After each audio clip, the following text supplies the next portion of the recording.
TikTok, how to change password.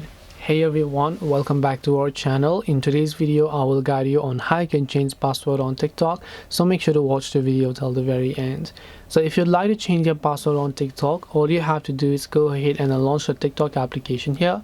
Once you launch a TikTok app, tap the profile icon located at the bottom right of the screen.